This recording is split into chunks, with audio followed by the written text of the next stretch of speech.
Well, hey, look at that. I'm live. Hey, folks. Good to see you. Let me get my mic readjusted here. I'm a little too close to it. Take a sip while some of you make your way over here. So, this is the new live stream for this evening post show that I promised I would do. And I see a few of you are already in here. Hey, Teresa. Hey, Mike. And who have we got? I don't have my glasses on. Oh, Sterling. How you doing? And God, I got something in my eye just during the show. While I was in the chat room, I rubbed my eye, and now my eye's all irritated. I don't know what I did. But anyway, there you go. And then I rubbed them both. So I'm all red-faced. No, I haven't been crying. I'd say so if I was. But there you go. Michael R., good to see you. Susie Q., good to see you. Hey, Mom. You don't know me, Mom? Audrey, good to see you. Boy, my eyes are really fuzzy. Like I just said, I got something in my eye, and just a few minutes ago, and I rubbed it like you're not supposed to do because I wasn't paying attention. And now my eye's all blurry and scratchy. I must have scratched it with something. So anyway, there you go. Kay, how you doing? Good to see you. And anybody else in there that's new? Twisted, good to see you. Glad you found me, brother. I think you're a brother. I'm pretty sure you're a brother. And so I wanted to do, because I've been gone so much lately, and I had to do a few extra reruns, I thought I'd come in live tonight after the show just to say, hey, thanks for being here, and thanks for showing up. Thanks for putting up with the 3 times in the last week that we had to do a repeat show. Was it 3 or was it 4? Yeah, it was Thursday, Friday, then Monday, and then yesterday. So 4 times in the last week I had to go. So more than half of my shows were reruns. So sorry about that, folks. And so this was hopefully just a little way to make up for that. I'm home alone here on Thanksgiving today, and Rainey and the kids won't be back for a while yet. They went up to Rainey's relatives. And I will tell you this, I could have gone. Rainey wanted me to come. She didn't beg me to come. She knew I probably wasn't going to come along today. And so without really, I don't want to step on Rainey so much on this. It's not her fault. It's none of this. But over the last few years, there have been some issues between members of her family and me. I don't hold grudges, but I also don't like to be where I'm not really welcome. They could come here all they want and celebrate with us, but I just don't go spend my time up there. And so I spent my time here today. And it was nice. It was nice to have a little tranquil time, a little quiet time. So since about noon today, it's been very quiet around here. And that's now, 10 hours ago. So I've had 10 hours of pristine quiet, which is rare around here. So that's why I'm home today. And so I'm glad y'all made it in. And I'm healthy, and that matters. And as healthy as I can be, I think, under the circumstances. So I was talking to my mom about that today. I called her down in Arizona, and I was talking to her about what tonight's show was about and what some of the past shows have been about. And my mom saw me go through from living in an agnostic family to becoming a born-again Christian when I was 11. But there was the old fellow that I met, Bill Fisher was his name, and I met him, he was 60 years old at the time, 1972, and he invited me to come to Sunday school. He was out knocking on doors in neighborhoods because he'd run one of the big bus routes for a big church in Minneapolis that would pick up kids all over the city and bring them to Sunday school if their families didn't go anywhere. So I came the next morning, and I was born again the next morning. I answered the little altar call in the kids' church section and did what they called giving your life to Christ. And I became a born again, saved individual. And we were in a fairly conservative, not fairly, a conservative fundamentalist Baptist. So it wasn't hand waving and shouting hallelujah and things like that, but it was born again stuff. And I stayed there, much to my family's chagrin, for many years. And I know my mom, I remember when I was a senior in high school, my mom said, I wish you would just swear once in a while so I knew you were a normal kid, because I was a clean cut kid and I did all the church activities. And I was at church almost every night of the week. I mean, they also gave me a scholarship from 10th grade, 11th grade, 12th grade to go to the Christian high school there. And the old guy that I had met, he was instrumental in making that happen. And so, for all I know, he paid my tuition there. I don't even know. But the church I went to was Fourth Baptist Church, it was called. Huge fortress church in the inner city in Minneapolis. 1,500 members. They had the radio station. They had Pillsbury Baptist Bible College. They had Central Baptist Theological Seminary. They had the Fourth Baptist Christian School that ran from kindergarten to 12th grade, and a huge building complex. And it was at that church, that's where I started going to high school then. So everything I did, I was in the church. I went almost every day after church, there was something. Monday nights was a young men's organization that I went to. I was the president of it one semester, one year. And it was, 12, 13 of us guys that were in the youth group, kind of the core ministry guys, guys that were, bound for ministry type of things, at least as far as we could see when we were high school kids. And of course, then Tuesday night was, God, what the hell was Tuesday night? I know Wednesday night was calling, they called it, or visitation or canvassing, where you'd go knock on doors in neighborhoods. We would take cards of kids who had visited the youth group and go visit them at their homes. And then Thursday night was the midweek service. Friday was the junior high activities with the youth pastor. Saturday was the high school. And of course, Sunday evening. So just about every day of the week, I was at church. So here, I got to look at this, and I don't know how I got off on that, but see, everybody is here. Electra, good to see you. Susie Q. Okay, I already said hi to you, but I'll say hi again. How you doing? Antone, good to see you. Cold turkey, he says. Is that what you're eating right now? Cold turkey? Did you imbibe? Are you in the middle of imbibing? Are you hoping to imbibe later? Are you imbibing now after the fact? So let's see. Teresa, good to see you. You gave up Roman Catholicism during the charismatic movement in the 70s.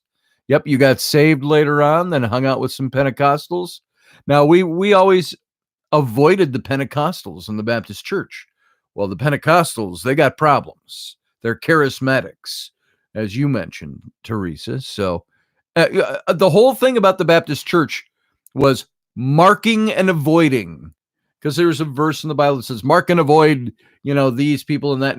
So we had to mark and avoid everybody that was not aligned with how we saw the Bible to be interpreted. Of course, we didn't call it that.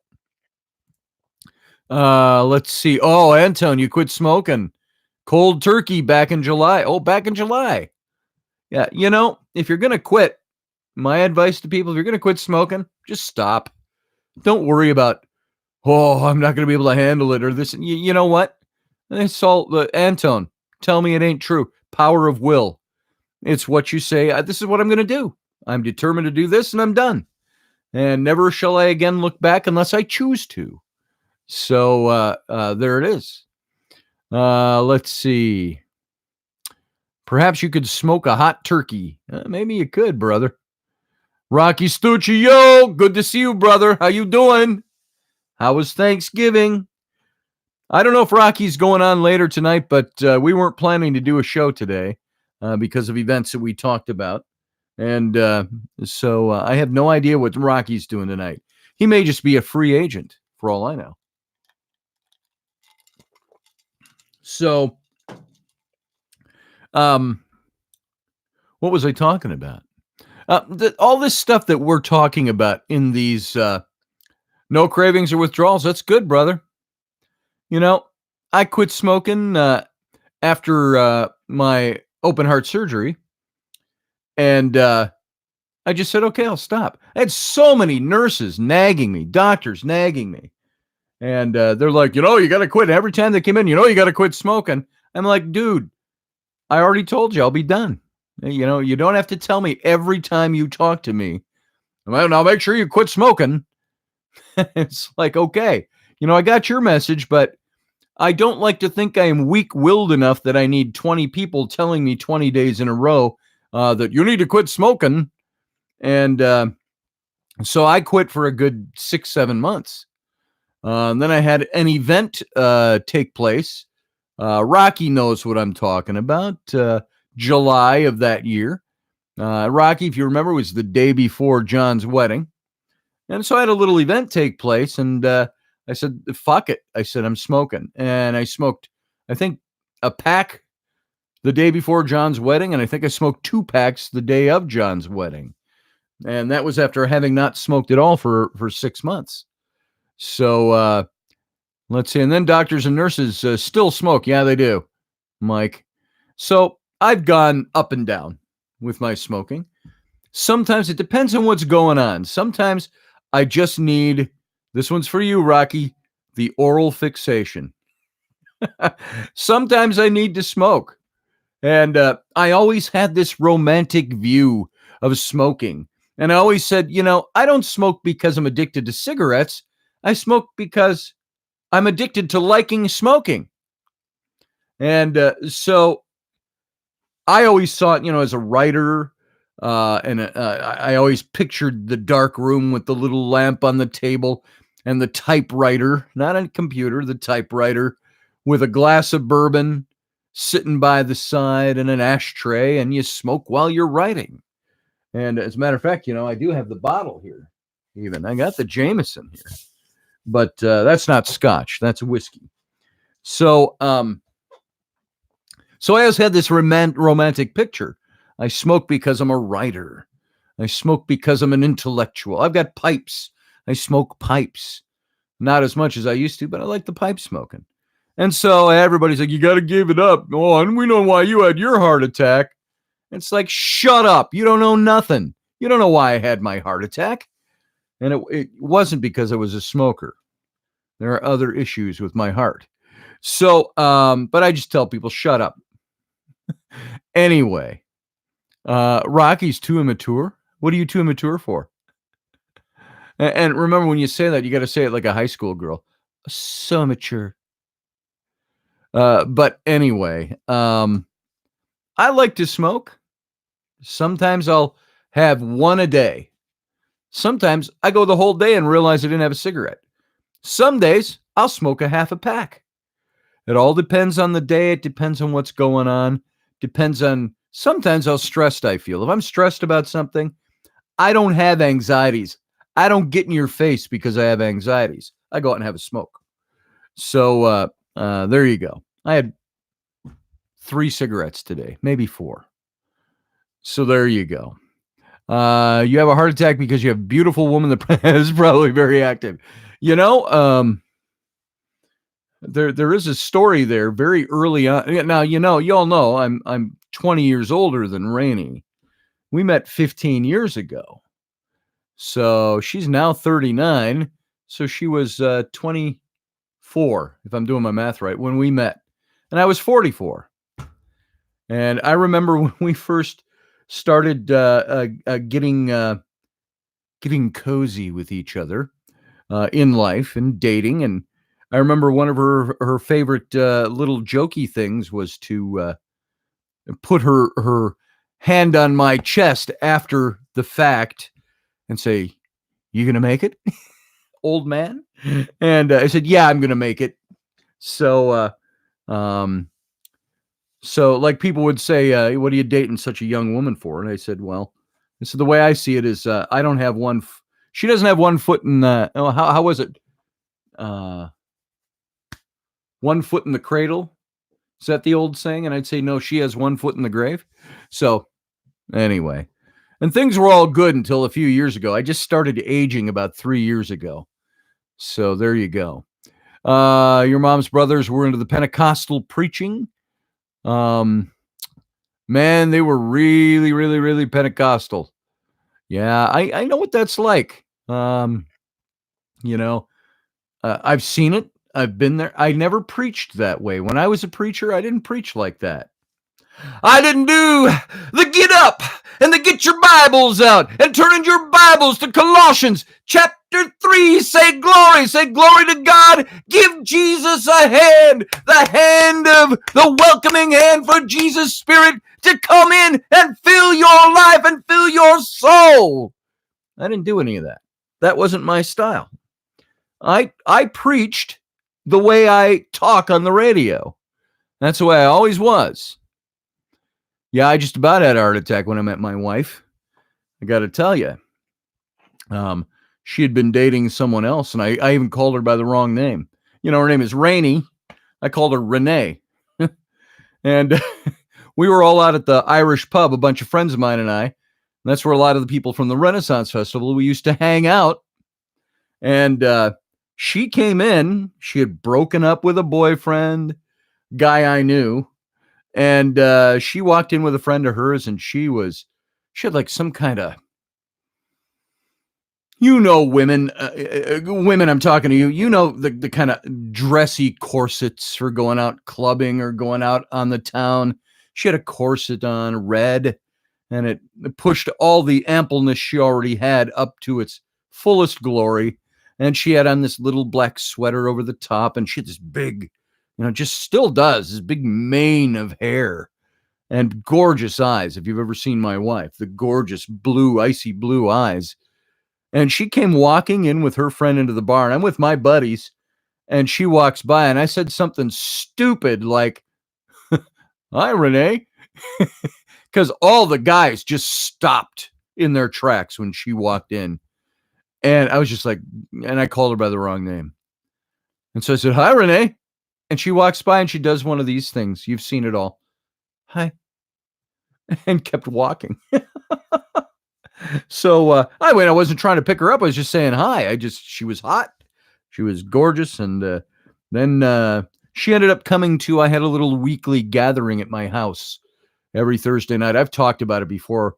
It was dubbed Scotch and Cookies by a bunch of belly dancers. I had one of the belly dancers from the festival came out to on a Thursday because it was her day off work, and she wanted to talk about stuff. And then she invited one of her belly dancer friends and another friend, and I ended up having belly dancers and me on Thursday nights. And I'd bake cookies, and we'd drink scotch, and they called it Scotch and Cookies at Scotty's.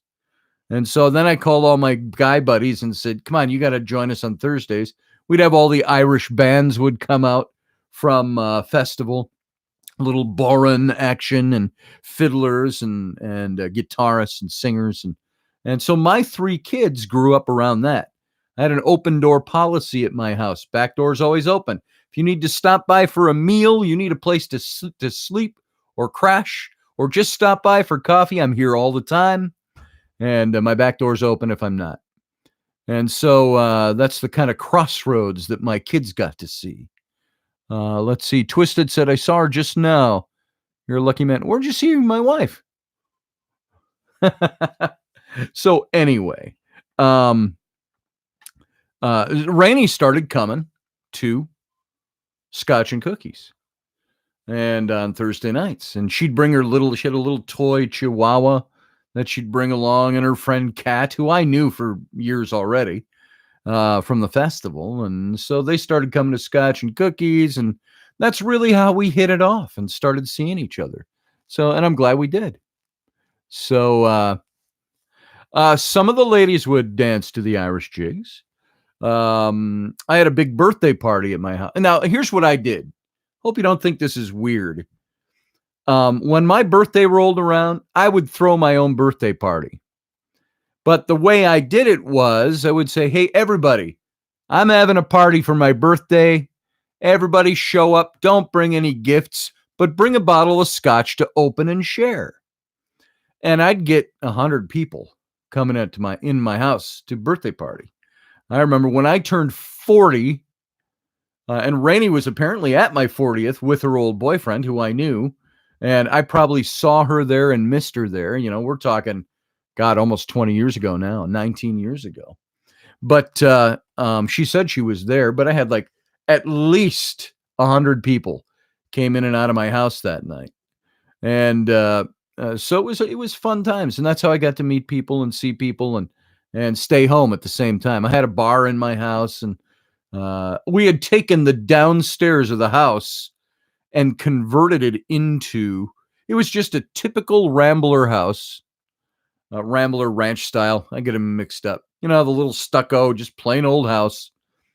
And in the basement, it was long, skinny basement, at the wall down the middle, bedroom in the back, and the furnace room and the bathroom, and then all open on this side. And I took that open side and I did it up like a movie set. I wanted it to look like a Tudor English pub, 16th century pub. And so we put in the big beams all up and down around the walls, and I put plaster on the walls, and we painted it to look aged and cracked, and did stuff with the bar and all that, and put up lanterns and things, and pictures and swords and leather chairs, and it was a very cool place. So I miss that place. So all that to say, hey, Michelle, you're not late.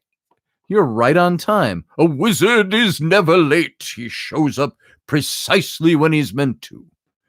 So I don't even know where I was going with any of that. Somebody says something over there, and it makes me think of something I want to say.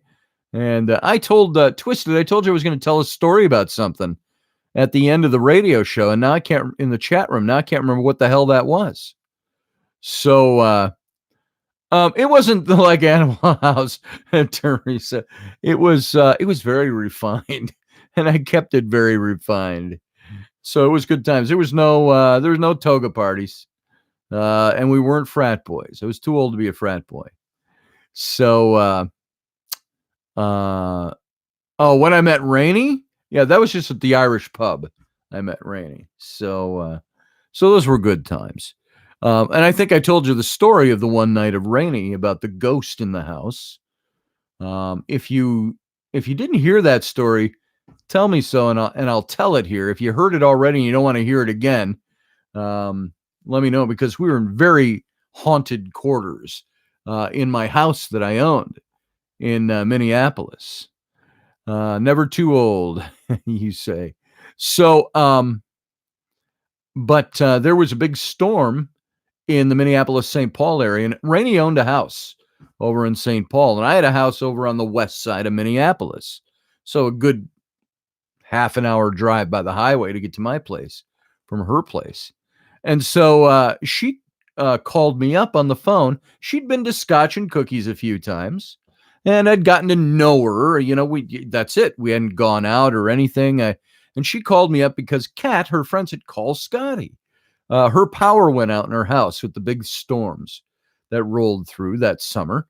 And she asked if she could come over and bring all her frozen goods and drop them in. I had a big deep freeze down in the basement.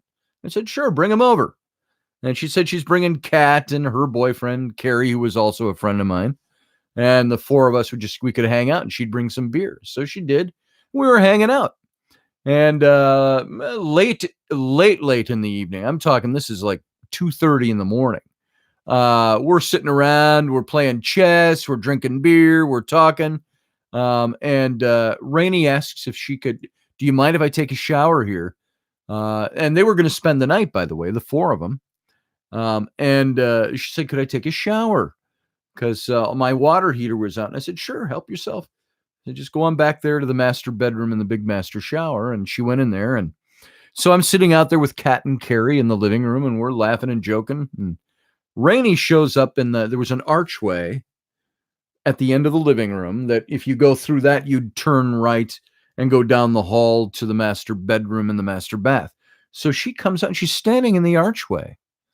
Now, maybe some of you will recognize this story. And she's fully dressed. She's got on a white t-shirt of some kind and jeans, and her hair is all wet and scraggly, and her clothes are wet because she's obviously dressed very wet bodied. And she said, I am done in the bathroom. And we were all like, the rest of us out there were like, well, okay, you're done in the bathroom. And she goes, no, no, no, no. She says, something happened in the bathroom and I'm not going back in there. And well, what happened? And of course, Carrie and I, the two guys, were like, well, let's go back there and find out what's going on. And she said, something happened in there. And so we walked back to the bathroom and she says, I was standing in the shower and I got the distinct impression that somebody was watching me. She said, I looked out.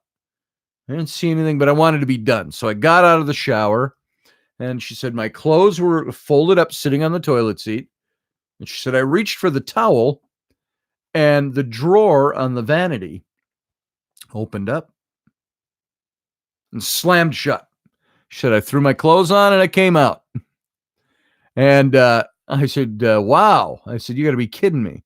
And so we're looking in the bathroom. We're looking to see the drawers. What could have caused that? And, there's nothing that could have caused that. And so we basically said, ghosts, you can't mess with anybody tonight. And and Rainey basically said at that point, she says, you know what? I don't want to stay here tonight. She said, can I leave my stuff in your freezer and I'll come back and get it when my power's back on? Sure thing. So they all left. And the next morning, it was very interesting. The storm had all cleared off. It was one of those beautiful, pristine summer days that you get after the big, tumultuous day of storms. It's the humidity had dropped way down. The sun was shining, puffy white clouds. And I even opened up all the windows. I turned off the AC. And it was such a gorgeous day. And most of the morning, I sat out in my office, which was, the breezeways in houses. Well, in my breezeway between the kitchen and the garage, I put my big office out there, my studio. And there was a stairway there that went downstairs to the kids' rooms and a big picture window with no glass into it that looked out into the living room. And all the way on the far end was that archway that went to the bathroom area, the bedroom areas. And so I'm sitting out there and I drink a pot and a half of coffee in the morning, and I drank my coffee. And yeah, ain't that the truth, Electra? Where's this going? It's a story. I'm gonna tell you a story. So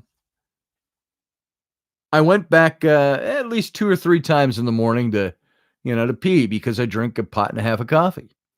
Well, around about noon, and nobody's home. My kids are all gone at their mom's for the week. And I rounded the corner, and there's the open bathroom at the end of the hall, and all the vanity drawers are open.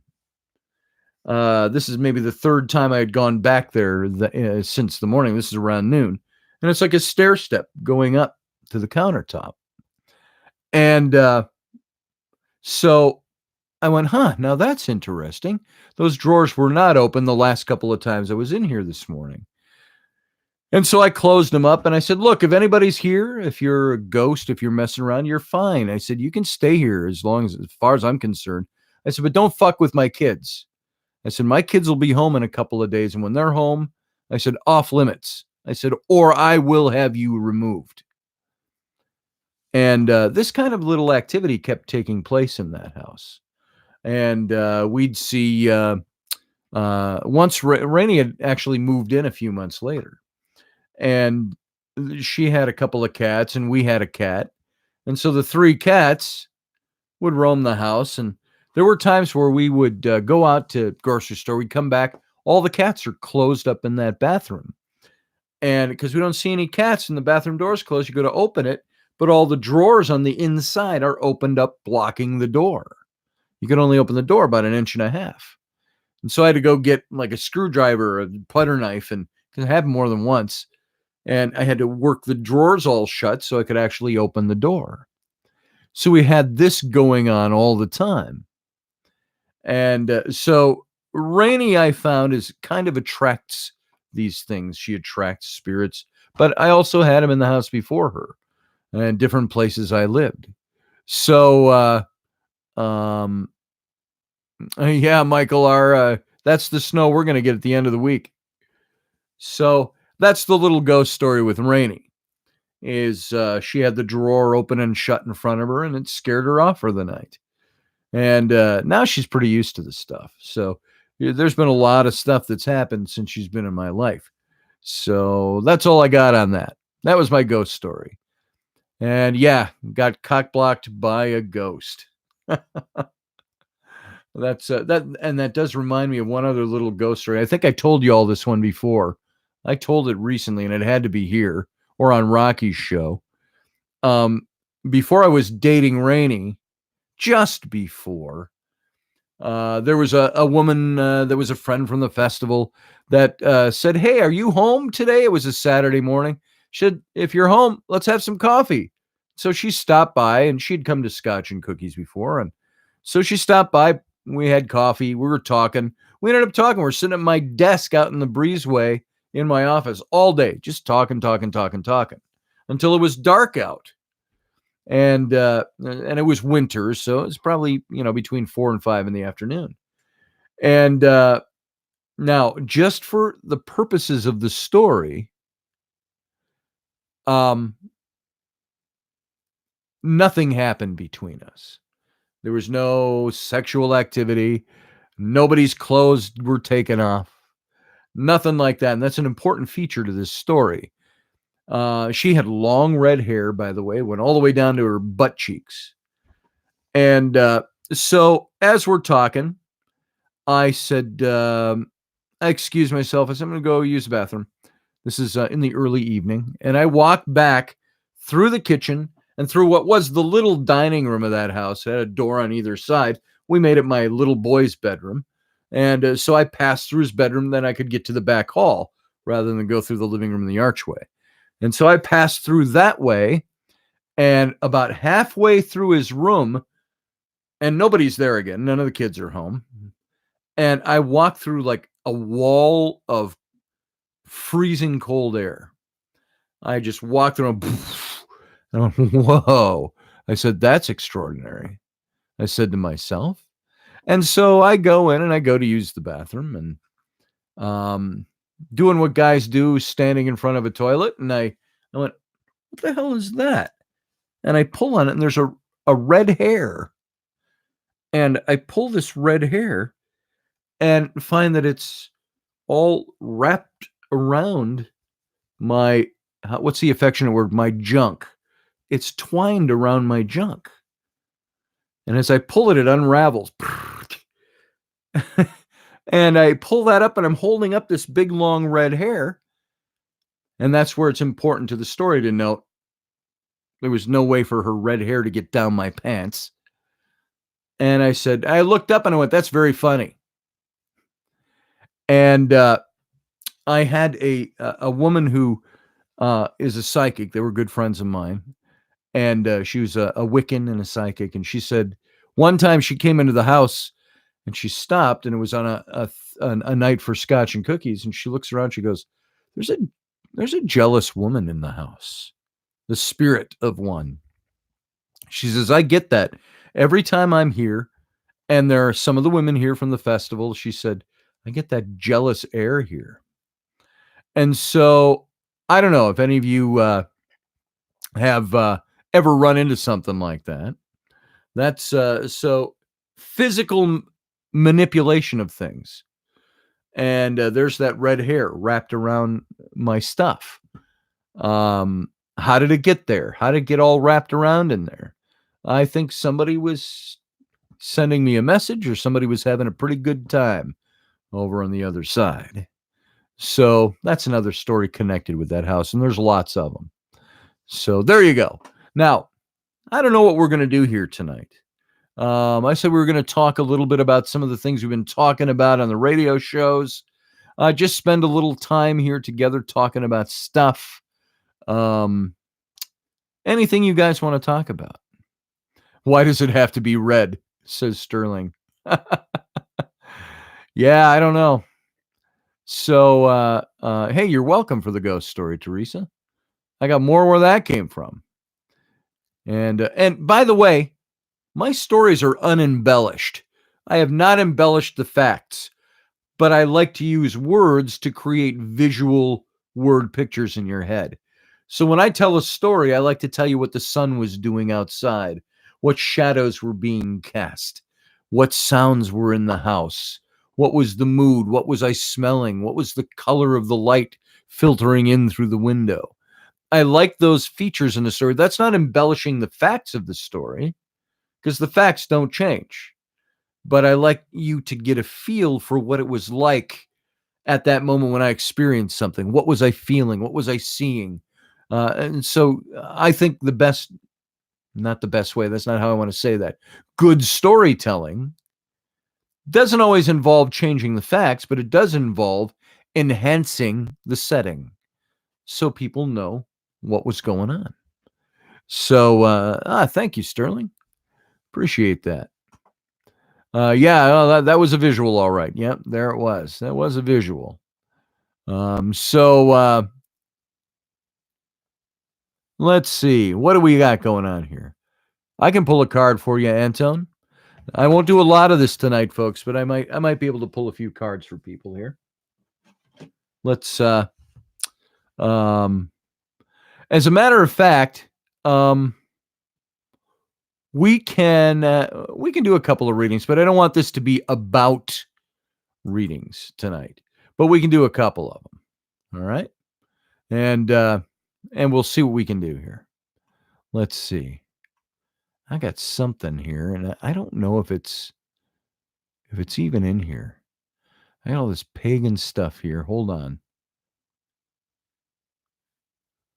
All right. I was looking for something specifically, and I don't think it's going to be there. So let me find my tarot deck here, and we'll go ahead and we'll do a couple of readings. And if you'll hang on a second, I got my wife messaging me. Blah blah blah. Busy. Na, na, na, na, na, na, na, na. I'm just going to tell her on live radio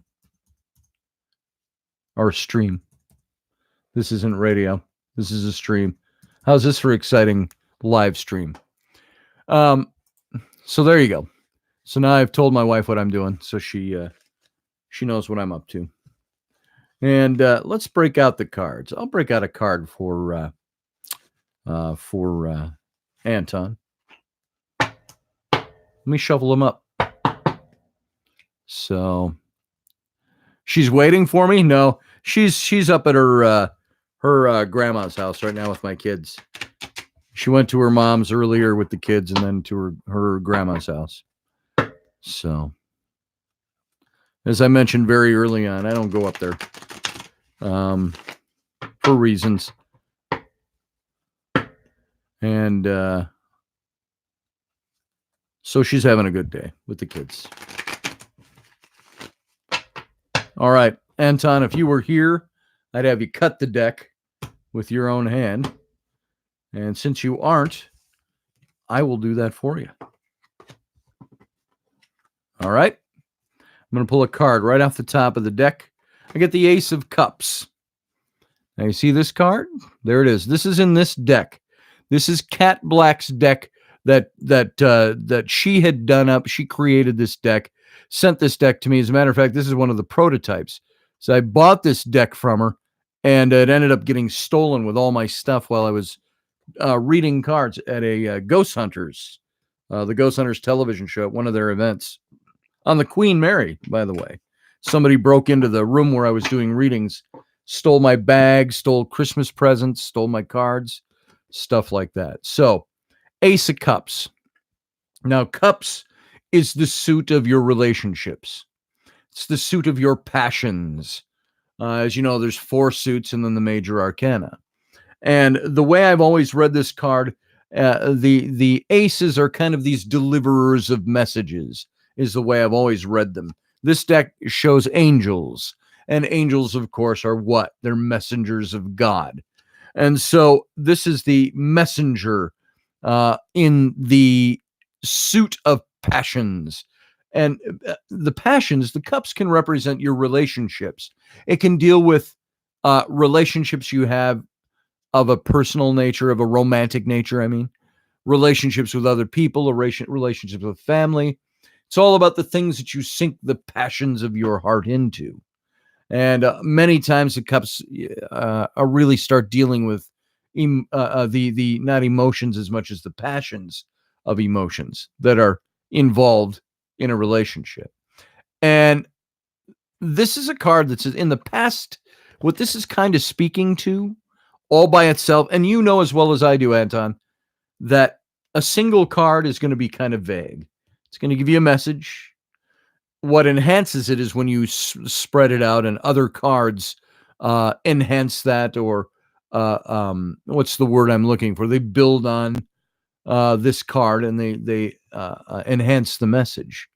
And so this card is just saying that there's been numerous times, occasions, that you prove your creative talents and your ability to succeed in your efforts. And by being passionate, this passion that goes into romance, the passion that goes into relationship, the passion, that kind of passion, it's telling you, if you intensely focus that you're going to allow yourself to really open up some better productivity in whatever it is you're set out to do, the things where you put your passions into it. It's good news that's going to bring, lack of a better word, joy, satisfaction to your life, which is a vague message. But what these messengers do, these angels in the cups, I'm sorry, in the aces, they're standing at open doors. They're the messengers that don't push you through the door, but they're there to herald the open door. You're saying, look, open door, there it is. I can't make you go through, but I can point you to it. Responsibilities on you to go through the door. So this is all these aces also present opportunity. So it's opportunity with your passions. And this is opportunity to start something or build on something that's a creative, passionate talent for you. And it's giving you the ability, or at least recognition of the ability, to succeed. And the kind of future in this card, it's kind of, as it looks ahead, it's really saying that the Ace of Cups is pointing out the difficulties that you face in the future are going to take toll on your emotions. It could take toll on any relationships you have. It could cause problems for you in those areas. But in the end, it's going to bring about joy. The card is about joy. The blue, by the way, in the card, is, you can see that there in this deck. In the wands, she shows everything's got blue in it, either clothing or curtains or something, or the water. The blue stands for the earth, for water, for the water of passion. And that's what that's all about. And it's remembering natural balance.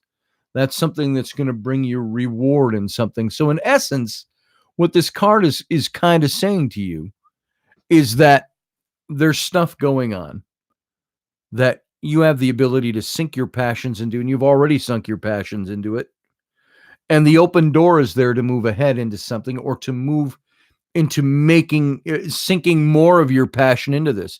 But at the same time, that could do some damage to the other things you sink your passions into, like relationships and things like that.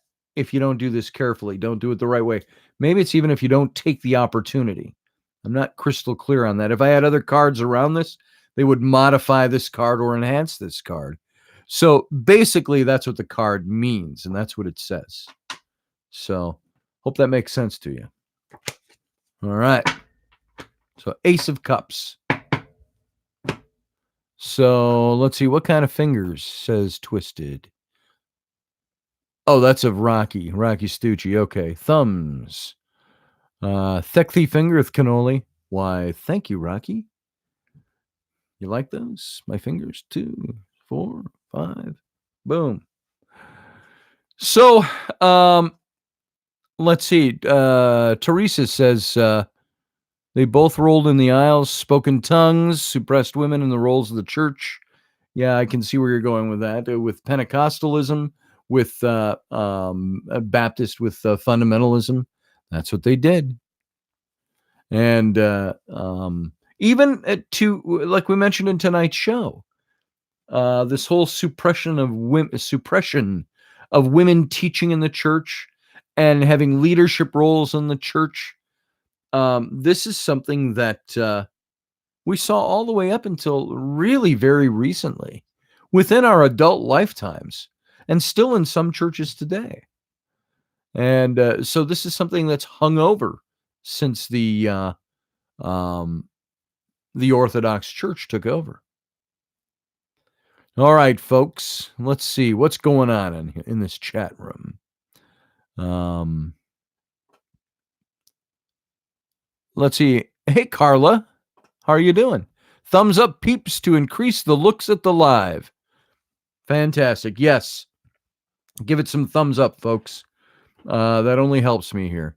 So, I put out a couple of offers for Black Friday today. Let me do a little ad for myself like I did in the radio show. I'm a designer, graphic designer. I'm an illustrator. These are the things I've done for decades in my adult life. Started when I was 17 years old in high school, working as an artist for a print shop back in the dark ages when we had to use rubber cement and Rubylith, if any of you know what those things are. And now, so I've been since 1977. So I've been 42 years. I have been doing what I do. And I design logo. My mind's getting tired. I think it's the end of the day. I design logos. I design book covers. I design all kinds of, and the applications of those things, by the way, are things like, well, gosh, he said he does logos and book covers. I guess he doesn't do movie posters. Well, yeah, I do. It's all the same thing. Everything that you see that is designed takes a graphic designer to do it. And sometimes it's just the same thing, different ship. Designing a book cover, designing a logo, designing a movie poster, designing a cereal box. All of those things are really the same thing, just with different applications, different design methods for them. So that's what I do for a living, and I'm an illustrator. So I'm offering 50% off for Black Friday. Anybody who needs a logo or a book design, something like that, taking 50% off my normal price for tomorrow only. But you gotta order it and pay half down on it before the end of the day tomorrow. So you can go over to my Facebook page or go over and you'll find my phone number or my email. You can contact me in any number of ways.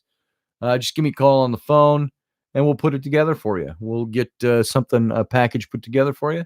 We'll get it going. That's my Black Friday special. And I also have my books. I've got one big box of books left here with 3 of my books in it.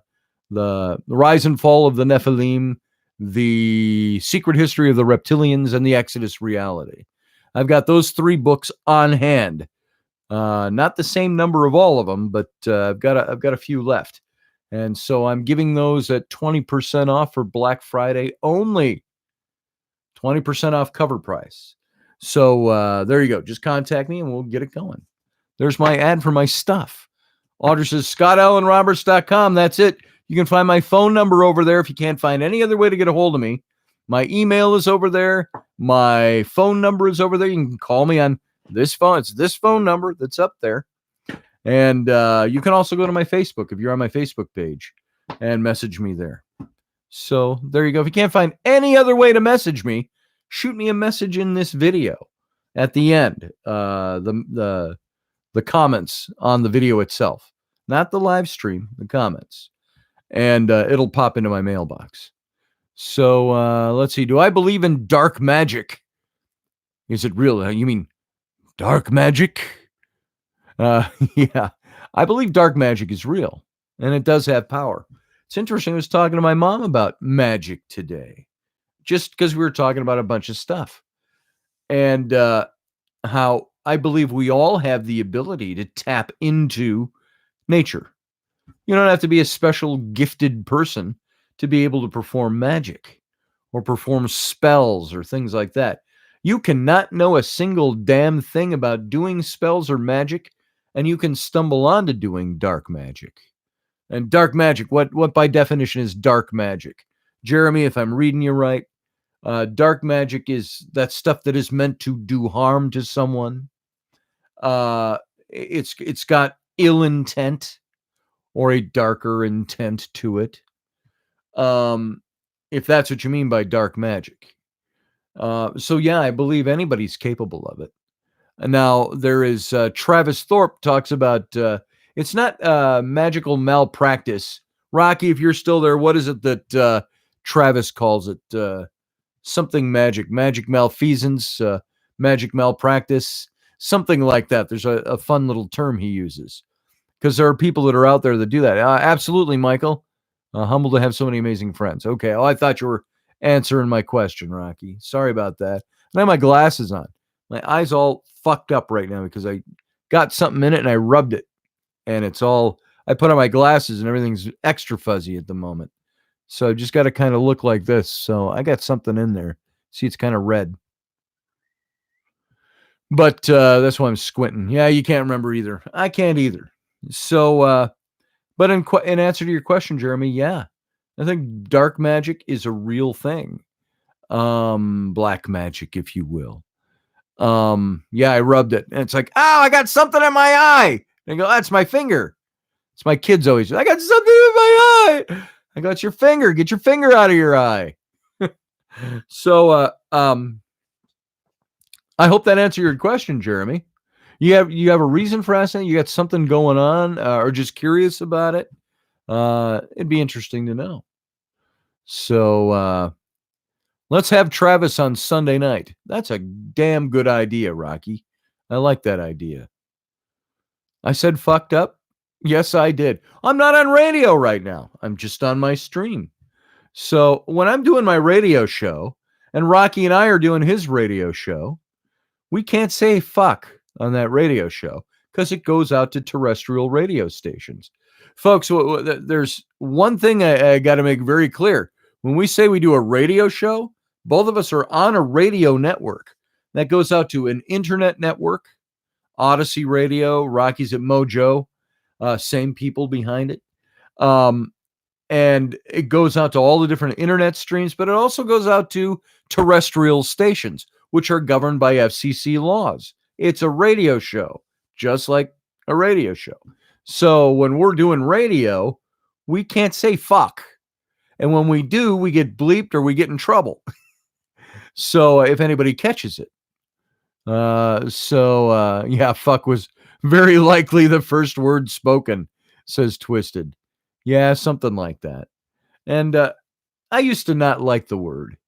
I used to think it was so. When I was a kid in school, fuck was a horrid word. You just didn't say it. And if you did, you were a bad kid. If you use that kind of language. Now, fuck comes out all the time.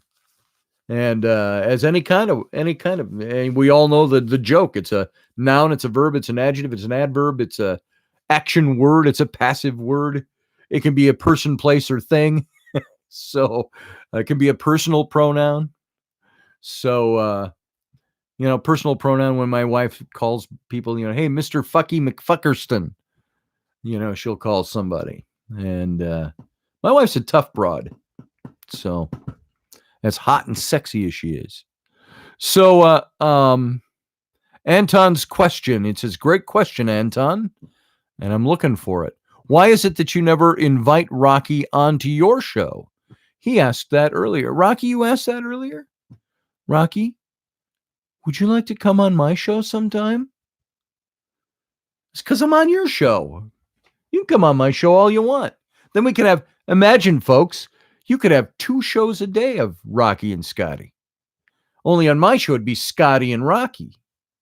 Rocky would be my sidekick. Then I can go over to his show and be his sidekick. So, yeah, there's no reason I've never asked Rocky to my show. Rocky, you want to come on my show? Was that hell no for me? You don't want to come on my show? What, are you too good? You too good for that? You don't like not being the boss? What? So, I hope that answered your question, Anton. Let's see. What else we got going on over here? So he's too immature. Taki V days? You misspelled something there, Teresa. I don't know what you're saying. But anyway, so this is really, I'm not doing a show right now, folks. We're just talking. So, you know, if anybody wonders what you doing here right now, nothing. Since I started doing the radio show, it's more rigid and there's a structure to it, as you know. I have to meet, and I've just said this recently. First segment has to be 25 minutes. Second segment is 28.5 minutes. And it has to be that way. And it's set up with the breaks and so on because there are station identifications. There are breaks on the terrestrial stations, breaks on all the different things. So as it pours out of the radio network, they've got their own advertisements and things that get popped in there. So it's set up that way. So I can't do the things I used to do. If I popped on, somebody asked me earlier tonight, why do I pre-record my shows? Why don't I go live all the time? Well, I pre-record them because I record for the radio and for the live stream at the same time in two different programs. And if I was to go live, I would have to have somebody, if I was going to be on YouTube, I could probably just turn it on and let it run. But if I'm doing live radio, I'd probably need a producer on the radio network side of things. And so far, I've tried to not do that. I can record my own show a few hours in advance, and I play it here for you because it's just easier to do all the engineering and all of that stuff. So we pause now for station identification. Yeah, that's what we do, just like they do in the old days. So Untucked says Queendom. Not sure. I missed something along the way. Yeah, shooting the shit with Scotty. That's it, Audrey. And so this just means it's like when Rocky gets on and shoots the shit with you from The Office. When he's sitting there, he's always like in the office and he's hunched down and he's like, I'm going to talk to you, you know, and blah, blah, blah, blah, blah, blah. Rocky talk, Rocky talk. That's all I'm doing is Scotty talk tonight. And if I could hook up Rocky to this, I'd just bring him in live and we do that. But it's too late. So anyway, that's Twisted, says. Yeah, I think it is. Shut up, bro. Anyway, he yells at me a lot when he does his Rocky rants. Yeah, I do. Or, I mean, Rocky does. I yell at Rocky a lot when I do Rocky rants. And let's see. Moving on. Happy birthday, TMRO Captain. I think that's happy birthday, Captain. Thank you. Yeah, my birthday was a few days ago. What day is it now? Is it Sunday? It feels like Sunday. It's Thursday. It's Thanksgiving. Duh. Yeah, my birthday was on Saturday, 23rd. So I am now 59 years old. So what card comes up for Twisted? Let's find out. Because I'm sitting right here and I got the cards right in front of me, Twisted. Let's just shuffle them up and find out what comes up. See what we get. Twisted, do I even know your real name? You don't have to say it here if you want to keep your anonymity behind your pseudonym. But I don't remember if I know your name. If I know you outside of your moniker in here. You on my Facebook? Any other social media? Okay. Twisted, if you were here, I would have you cut the deck. I'm going to do that on your behalf right now. And let's get your card. There we go. Okay. Twisted, I got a card for you here. That card is, if I can get it off of the top of the deck. All right. I've got the Queen of Coins for you. See this card? Queen of Coins. Now, the Queen of Coins, Queen face cards, the royal face cards, the kings, the queens, they generally represent a specific person in your life. And that specific person in this case is going to be a woman. This is somebody you know already. It could be somebody you're in a relationship with. It might be somebody you haven't met yet, but it's a female that's going to influence you. Now, very important factor to understand here is the royal face cards, while they pretty much mean it's somebody external to you, it's somebody you're going to meet.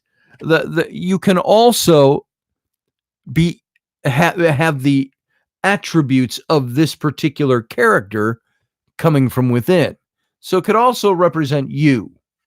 A queen card can represent a man. A king card can represent a woman if the qualities of that king or queen are what's being displayed in the card. But usually it means somebody else. It's outside. And this is a queen. The Queen of Coins is somebody who's kind of reached, the coins is the suit of your, obviously of your, it involves finances, but it's your material matters in life. The nuts and bolts sometimes is all it is of how life works, how life comes together materially for you. I'm not talking materialistically, I'm talking materially. Revenue stream, income, all the things that make up the nuts and bolts of your material life.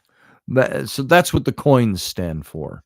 Now, the queen is somebody, she's kind of on top of the heap, right? You got the royalty, the queen. She's not the king, not all the way up at the top, but she's almost the top. It's kind of, I always think, whenever I say something like that, I always think of Miracle Max from The Princess Bride, where he says, he's not dead, he's almost dead. And this is it. You know, she's not on the top, but she's almost on the top. And so she's a queen. Amanda B., how you doing? And this is a card that talks about, in this realm of material things, you're going to be afforded some opportunity to create a more secure environment, utilizing the talents you have, the things you've been developing in your material world. So this could really only refer to work or projects you're working on, entrepreneurship, whatever it might be. And it's going to help to give you, it's going to help to give you that burst to continue to give to those in need. And that's going to be a significant source of fulfillment for you. And those in need could be, as it doesn't necessarily mean you're out on the street handing out alms to people. It means those in need, family, people that you support, people that rely on you, that are dependent on you. You're going to help build up this environment now, have the opportunity to continue to create more security for yourself and more security for those upon those who depend upon you. All right. Now, the picture of the queen, presence of the queen, says that this is going to be probably somebody, a feminine influence in your life, that's going to give you some practical advice. And it's going to help you create this prosperity, to bring in some abundance and so on. Now, by helping you, it could mean, this could be a wife. It could be a grandmother, a mother, an aunt, a boss, an investor. It could be somebody you already know or somebody you're going to know very soon, because this is in your very present is what it's talking about. So it's saying somebody is there to influence that right now. Now, an influencer doesn't always mean the person who's actually doing it for you.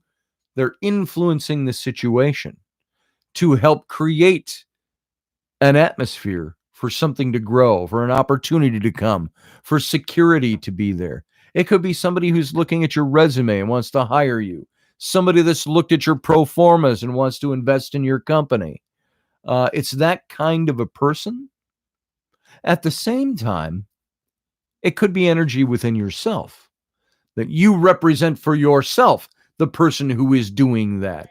You're the one that is influencing. You're the one that's pushing the opportunities, the one that's making things happen.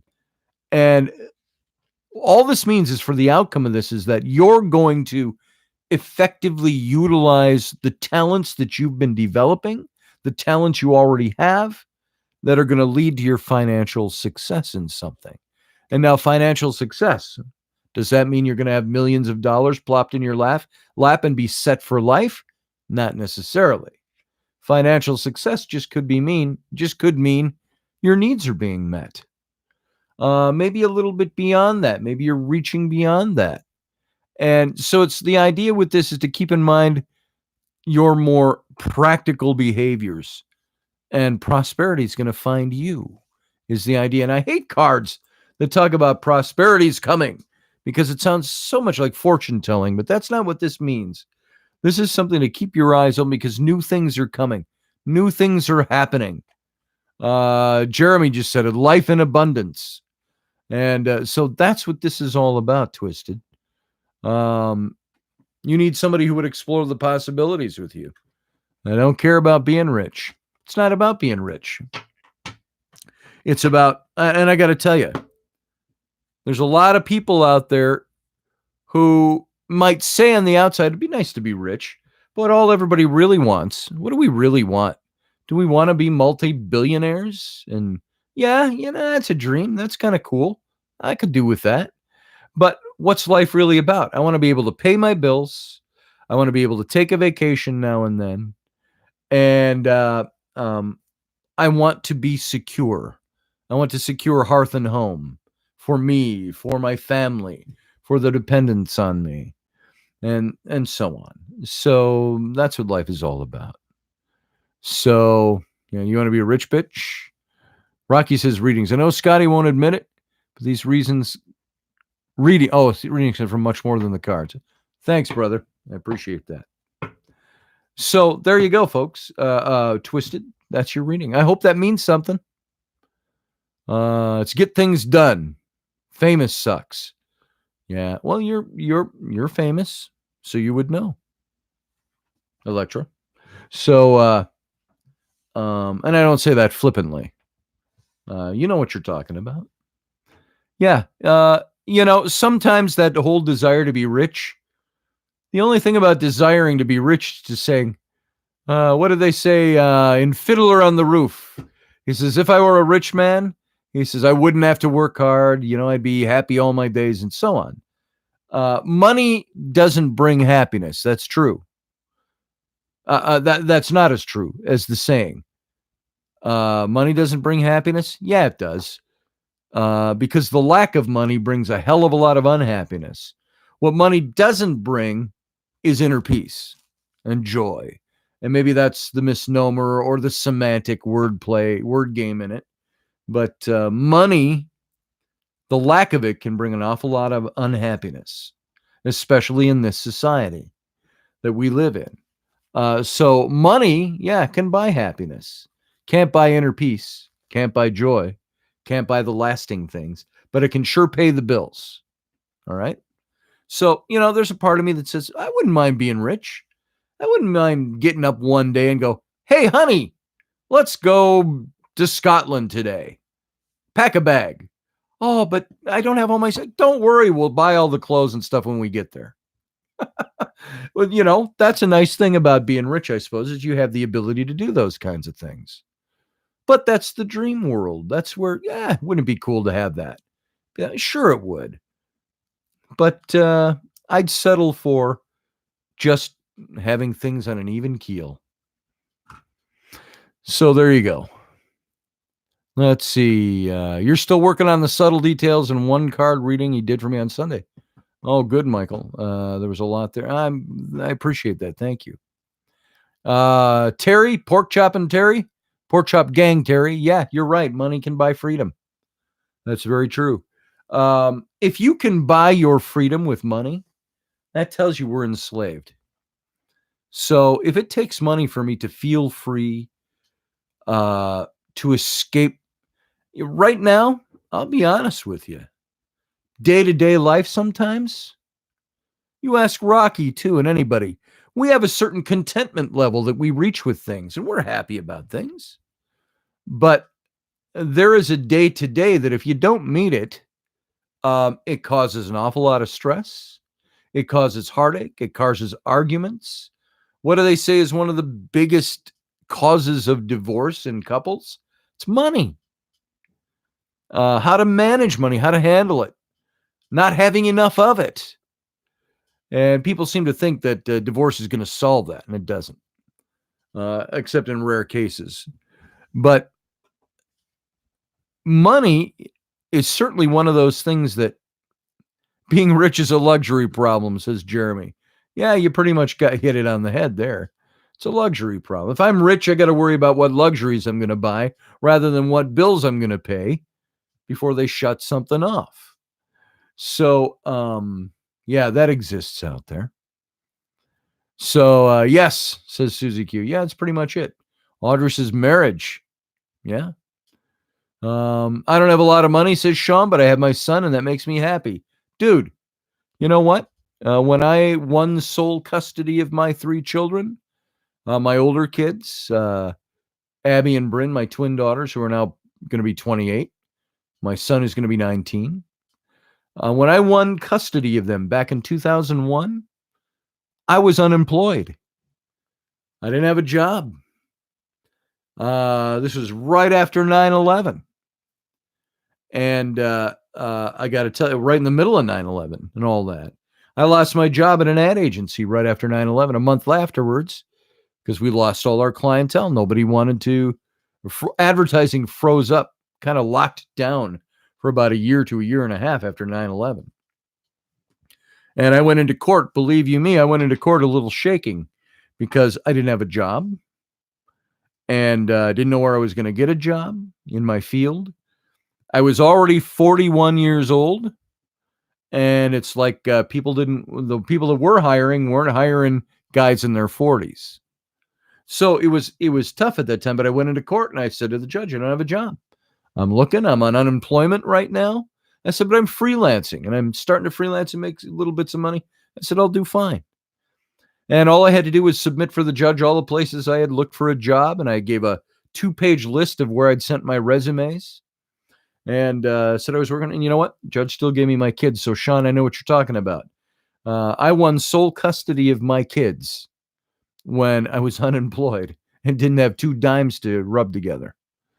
So let's see. Amanda says to give it away same day you receive. You know what? If I won the lottery, this is all hypothetical, speculative, hypothetical. I'd always thought if I won the lottery, if I suddenly ended up with $100 million, $24 million, whatever it might be, after like the Powerball. Let's say you won the Powerball. Whoa, that would be fucking cool to win $100 million. I'm not lying to you right now. That'd be cool because I got stuff I do. But at the same time, you know what I want to do? I want to start things. I've wanted to start a comic book publishing company. I've wanted to start a book publishing company. I've wanted to start an ad agency. I don't know if I get that deep into it. If I had $100 million, I don't think I'd start a new ad agency so I could be tied down to that every day of the week. But I'd start, I've often said in my head, maybe it's a justification for wanting it, but I said, I could put about 40 people to work in the companies I want to start. You know what would happen if I got $100 million? Rocky and I would build a radio studio. And we'd have our own studio, our own tower, and we'd have all of that going on for us. Boom! You think it wouldn't take people needing people to work for us? Yeah, we'd put people to work. We'd make it happen. So, there's things. I like the idea of becoming suddenly wealthy. That'd be kind of cool. But is there a selfish aspect to that? Yeah, hell yeah. You know what? I'd do more traveling. More adventuring. I'd do more stuff. I'd buy another kilt. I'd buy a couple of cars. So my wife had a new car and I had a new car. I'd set up college funds for my kids. And I'd be one of those dads. You don't get a dime unless you go to university. Probably wouldn't do that, but I'd probably set up a fund for my kids so that when they're 21 years old or whatever it is, 25, let's give them a little intelligence in there before, there's money here that's there for school. But you know what? If you make it to 25 and you don't go to school, you get the thing. It's yours. It's your trust. However, those are the things that go through my head. If I was a rich dude, that's what I'd do with it. If I was instantly rich. So there you go. Twisted says, I want to do as you. Yeah, that's pretty much it. That's what I want to do. My wife and I, we'd go traveling. We'd do stuff. I want to do stuff before I'm too old to enjoy it. Whenever I go overseas, I'm in Egypt or I'm in England or I'm in different places and I walk around, I see people. I see lots and lots of old people with cameras around their necks, they're shuffling around and the guy's got a cane. They're all white and wrinkled and crippled almost with old age. But they've got the money now and the time to travel. So they want to see the things they didn't see when they were younger. And I don't want to be old and decrepit. Yeah, I'm already old. I don't want to be elderly and crippled and decrepit by the time I get the chance to go see things and do things. What's the fun of going to the Great Wall of China if you're too old to walk on it? I want to do things while I have at least some modicum of the vigor of my youth and can do things. So, as Solomon said, before the evil days come. And so you don't have, Twisted said, I don't have the environment for it, nor the money. I missed something. For what? You don't have the environment for something. Let's see. Yeah, Antone. Fuck, you disappear because your phone wouldn't stop ringing. Ain't that the truth? If any of us think of what your life would be like if you were suddenly, and you won the lottery, got $100 million in the bank, people who know you will not let you alone. You will be inundated with people that could use a handout or a loan or help starting their company and stuff like that. So that would be there. And, I'd do some of that too. I'd want to make sure my relatives were taken care of. I'd want to make sure some of my friends who've been trying to start businesses were taken care of. I got a friend who's trying to start a restaurant now, and he's just going through the hoops. His restaurant business, getting investors for that's a tough one. But he's good at what he does. If I had the money, I'd have funded him last year.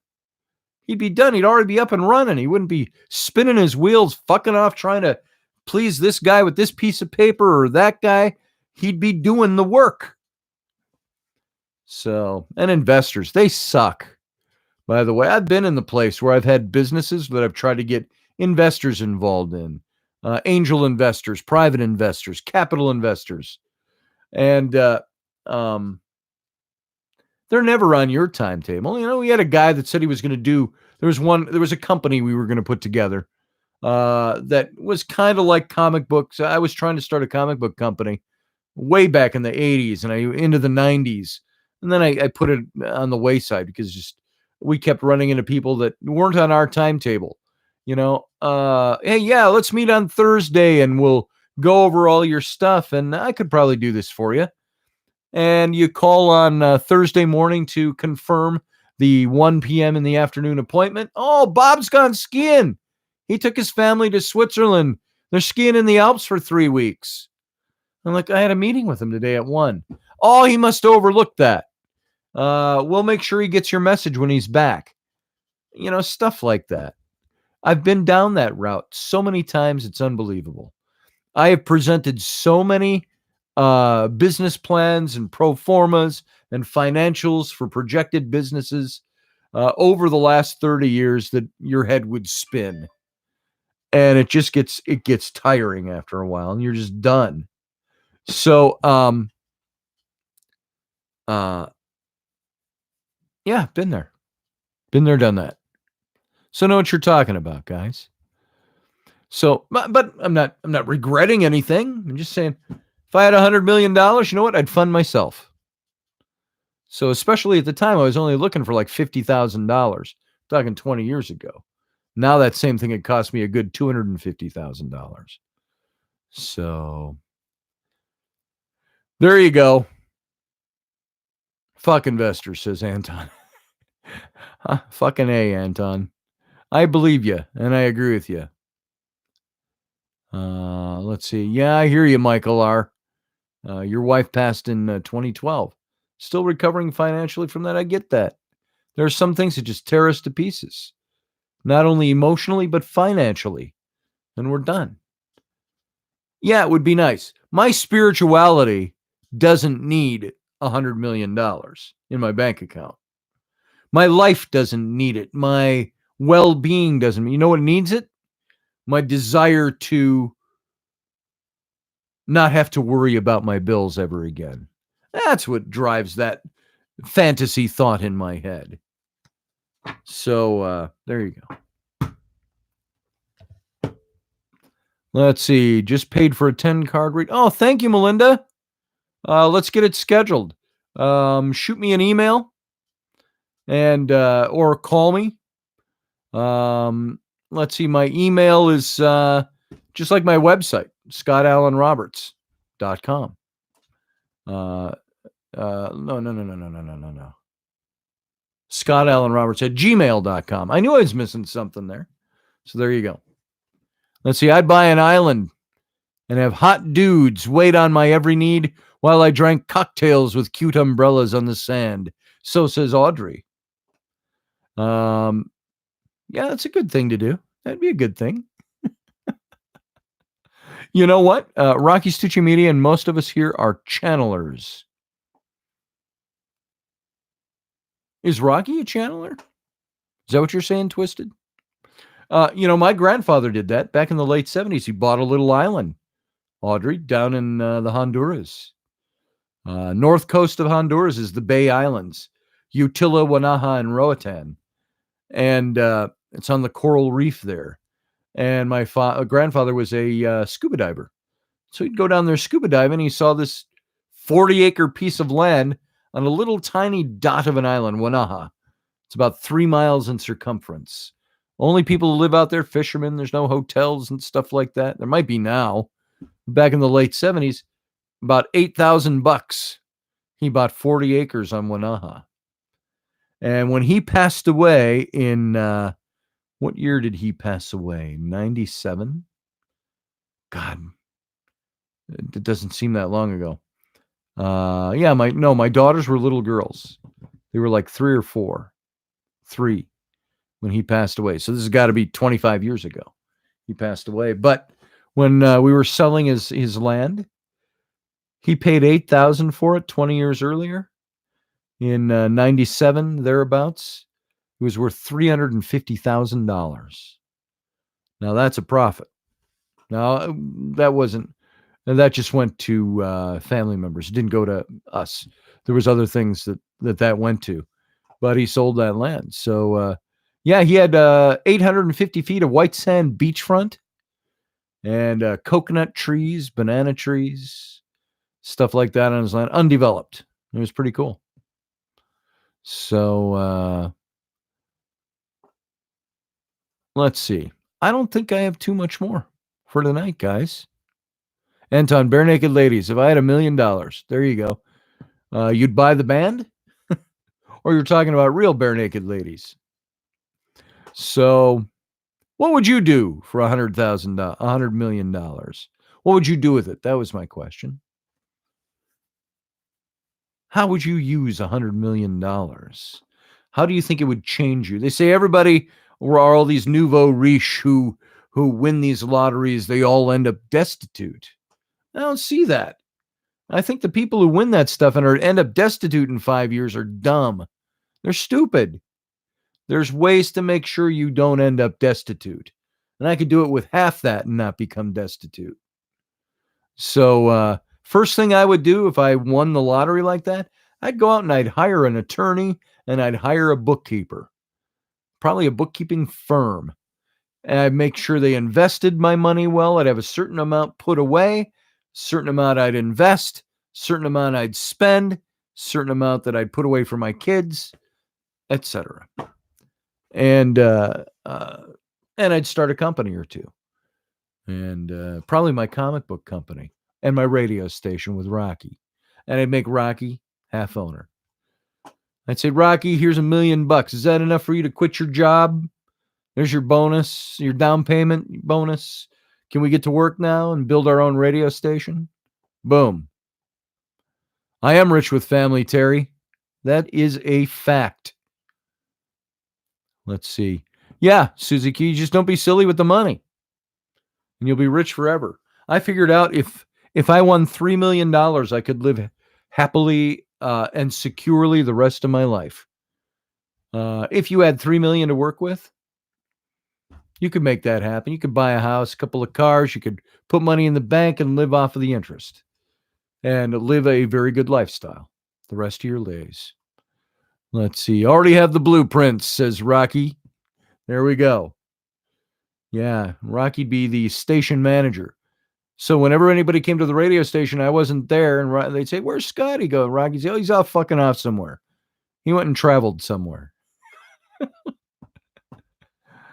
But I can tell you what, Rocky wouldn't work for me. Rocky would be a partner in that business, and he'd work for himself, and I'd work for myself, and we'd work for each other in that kind of a setting. So there you go. I'd probably give John and Maria. You remember in Jurassic Park, the old dude who built Jurassic Park? Can't remember his name. Played by Richard Attenborough. How would you like it if I funded 5 years of your digs, and I'd be like that with John and Maria. I go, hey, dude, let's just buy you a dahabeya. Let's build you a compound out on site there, and let's get you guys rocking and rolling so you never have to fundraise again, and you can do your work. That's what I would do. So there you go. All right, folks, I'm winding down. If you haven't been able to tell, we've been doing this for about an hour and a half now. I think I'm going to wrap it up for tonight, but I wanted to say happy Thanksgiving to you. Thank you for listening and being part of my life, being my family. Thanks for putting up with the fact that I had 4 shows in the last week that had to be repeats for one reason or another. Again, travel last Thursday and Friday, medical tests on Monday, and yesterday equipment failure. And so I was trying to set up my new computer. So hopefully we're over all those humps. And I appreciate you still being here, still listening. It means a lot to me. And you're welcome, Teresa. Thank you for being here. Love you too, Melinda. Audrey, it has been fun. It'll be even funner when you get Rocky and I those bikini pictures from the beach. Right, Rocky? Come sing me L.A. Come sing me L.A. Come by me Montego Bay. Oh, okay. It's been a week, Scotty. It certainly has. Love you and favor be upon you. Thanks, Twisted. I appreciate that. Michael R., wherever you are, I appreciate you being here. I hope I'm glad you had a good day today and things are going better. I'm the bestest cannoli ever. Thank you very much, Michelle. And Sean, happy Thanksgiving to you as well. Rocky Stucci, boom, bada boom. And love you too, Audrey.